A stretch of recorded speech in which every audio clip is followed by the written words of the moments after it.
तो आज हम देखते हैं chef and division 3, problem code DIV3। ठीक है, तो ये है हमारा प्रॉब्लम कोड और इसको समझते हैं, इस प्रॉब्लम को क्या कहना चाह रहा है ये।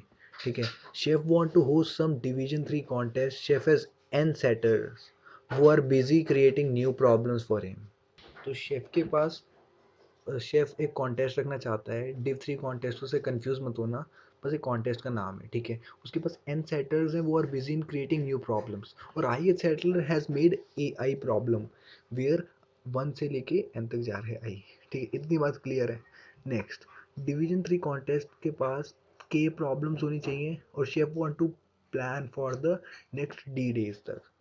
ठीक है, तो प्रॉब्लम जो है वो k होनी चाहिए और d डेज तक चलेंगी। But Shift cannot host more than one Div 3 contest in a day। तो एक दिन में सिर्फ एक ही कॉन्टेस्ट होगा।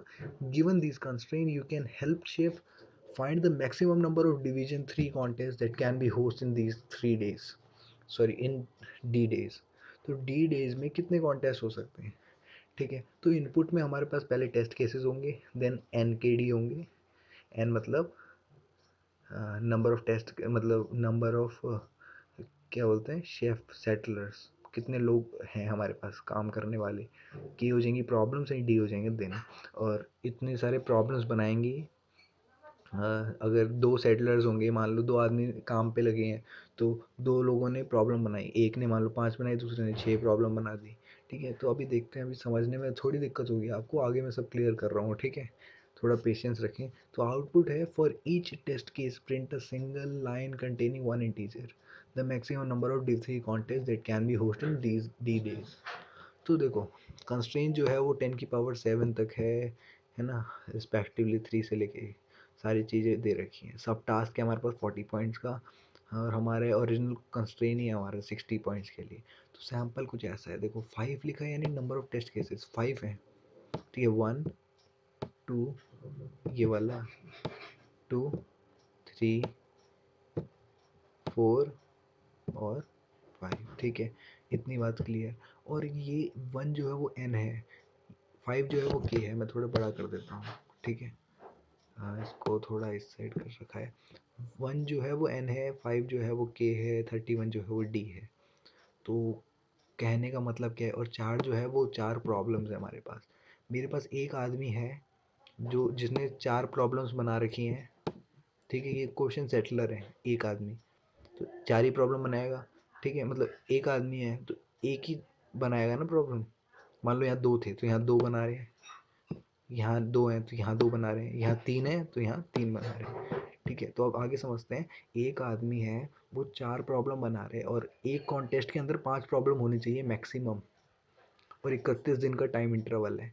अब देखो, जब इस आदमी ने 4 ही प्रॉब्लम बनाई है और एक कॉन्टेस्ट में 5 प्रॉब्लम होनी चाहिए, तो यार ये तो कम है ना, एक एटलीस्ट 5 प्रॉब्लम बनानी है ना, तो इसलिए आंसर 0 है। ठीक है, एक भी दिन कॉन्टेस्ट नहीं चला पाएगा ये, क्योंकि एक कॉन्टेस्ट में तो 5 प्रॉब्लम है। ठीक है, क्लियर हुआ थोड़ा बहुत? आगे बढ़ते हैं। देखो, ये सारे एग्जांपल समझाऊंगा तो एकदम क्लियर हो जाएगा। एक आदमी है, इसने 23 प्रॉब्लम्स बना दी हैं, मगर 10 प्रॉब्लम चाहिए एक कॉन्टेस्ट के अंदर।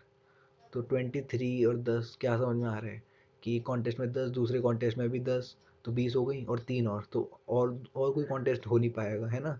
तो 20 क्वेश्चन हो पाएंगे, और 3 दिन का समय है, मगर यहाँ तो हमारे में 2 ही दिन हो पा रहा है। समझे कैसे?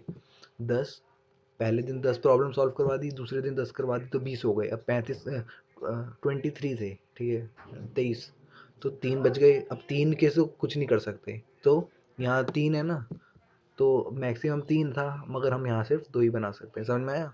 क्योंकि 2 दिन में 20 प्रॉब्लम्स हो जाएंगी। आगे बढ़ते हैं। 2 5 7, तो 20 और 36, 2 लोग थे।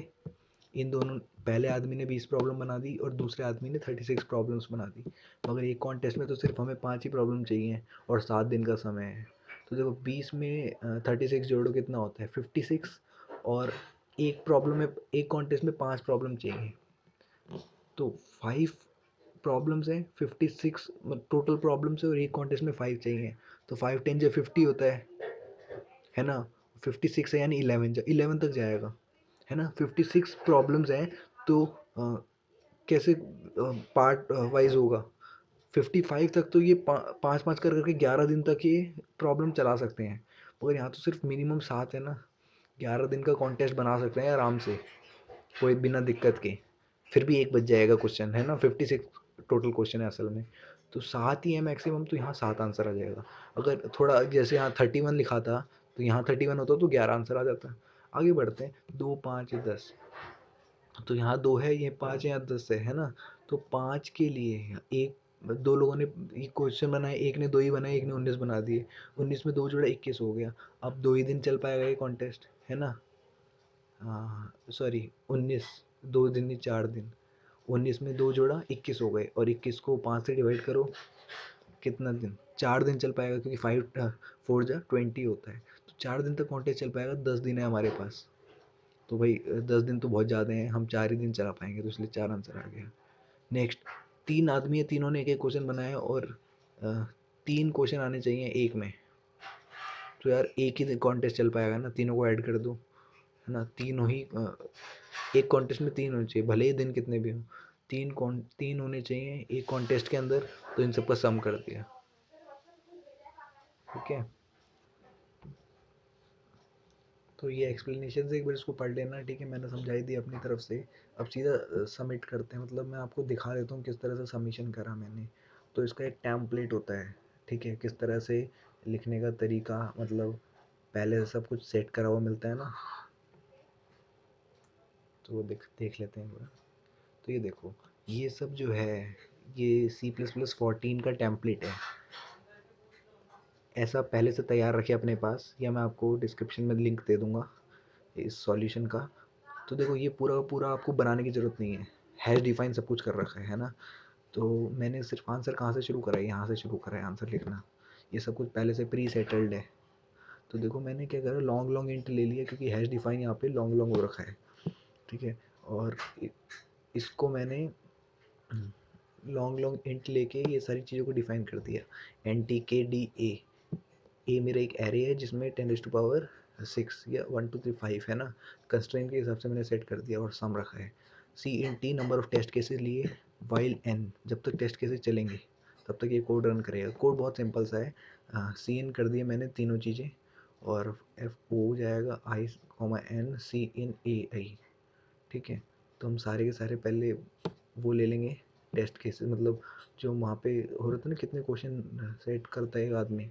तो 2 आदमी थे, 2 क्वेश्चन, मतलब एक ने 19, एक ने 1, है ना। सिमिलरली हम अब सम करेंगे, ठीक है, उन सबका सम करेंगे, और J is equal to sum by के होगा। J अगर D से बड़ा है तो D को ही प्रिंट कर दो, नहीं तो J को प्रिंट कर दो, और सम को 0 कर देना, क्योंकि जब दोबारा से लूप चलेगा ये वाला, तो फिर सम की वैल्यू बढ़ जाएगी, है ना। तो 0 कर देना, और T को माइनस कर देना, वरना ही इनफाइनाइट लूप चल जाएगा वाइल वाला। तो बस इतना ही था, मैंने रन करा,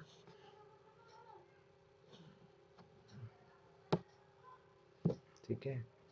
सॉरी, सबमिट करते हैं डायरेक्ट। ये आपको एक बार दिखा देता हूँ। डेफिनेटली एक बार में नहीं आया मेरा, क्योंकि मैं भी 1 स्टार कोडर हूँ। तो सबमिट करने पे तो मेरा स्टेटस करेक्ट आ गया। तो मैंने 3-4 बार ट्राई करा और आ गया, ठीक है। तो होप आपको समझ आया होगा, मैं इसका लिंक आपको डिस्क्रिप्शन में दे दूँगा।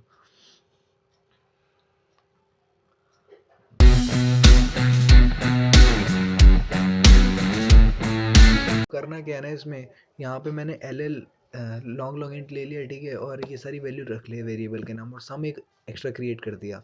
T टेस्ट केसेस के अंदर ये सारा काम चल रहा है, और T माइनस माइनस होते जा रहा है, और देखो सम की वैल्यू 0 होती जा रही है जैसे जैसे ये ख़त्म होता जाएगा, ठीक है।